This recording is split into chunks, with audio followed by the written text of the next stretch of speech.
I became increasingly asking the question, why is it that it's such a narrow band of people who are really engaged with climate change?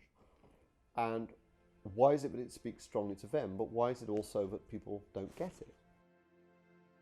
The conclusion I started coming to was that climate change is fundamentally a very challenging issue. Some theorists call it what they call a wicked problem. A problem that you can't immediately see as being a problem because it's so strongly interconnected. So I started realizing part of the problem of what was going on here was not just simply the language we were using, but the core psychology by which we make sense of the world. And I had a book commissioned. The title we gave it was "Don't Even Think About It, Why Our Brains Are Wired to Ignore Climate Change." And the answer to that is, despite the title of a book, our brains are not wired to ignore climate change or to pay attention to climate change. Our brains are just wired the way they are, and they're very good at some things and not so good at other things. The big problem we have with it is it's got distributed impacts and distributed responsibility. So it's not like, for example, you take a very tricky problem like smoking, right? And smoking, let's remember, smoking, the first warnings about, the first research into the impacts of smoking on lung cancer started in the 1940s. In the 1950s, the first very clear public statements, the first public communications started being made that without equivocation, smoking caused lung cancer, right? Smoking rates continued to climb. In fact, they peaked in the early 70s. A whole generation went past when people continued to increase a destructive activity in the face of the evidence that it was destructive. Exactly the same as climate change, might I say, exactly the same pattern. But at least with smoking, you do it, so you have control, and it affects you, so you have impact. So it has you are doing something to yourself, so there's a strong connection. Climate change is like, you know, I'm smoking a cigarette and someone on the other side of the world gets lung cancer. This is really tricky. We mobilize around terrorism because it's happening here and now. There is somebody who hates us and wants to kill us. That's a very compelling, motivating issue for us.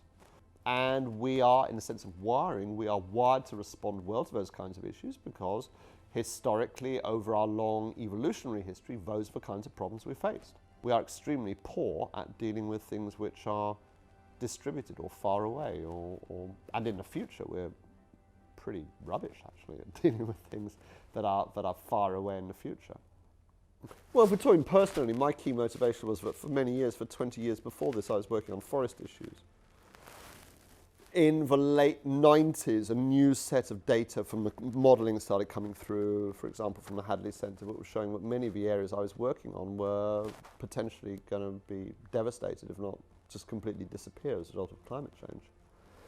And I think it was interesting as a measure of how people respond to this, that, for example, at that time I was working in Greenpeace International, that the forests campaign and the climate change campaign were on opposite sides of the same hallway. And the forest campaign would be campaigning in the Amazon against logging.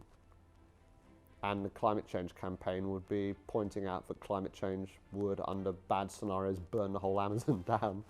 And I just thought, well, why am I working on logging?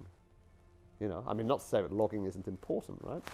Because it damages forests, and damaged forests are more vulnerable.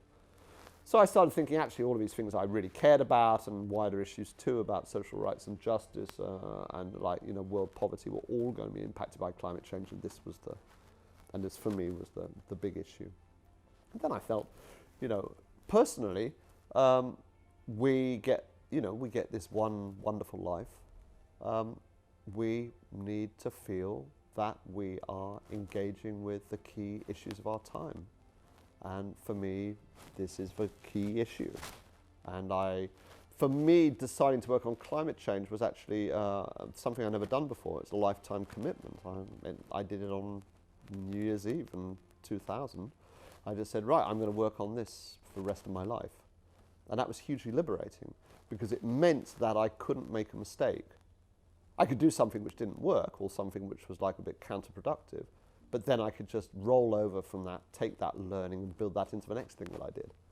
The truth is, of course, if you take a step back and you look at the wider thing, it looks desperately appalling. But that doesn't prevent me from doing what I do, because the only question I'm asking is what I am doing an effective way for me to use my time and hopefully having some impact. And on that sense, I feel much more positive and engaged to feel I'm doing something useful and effective.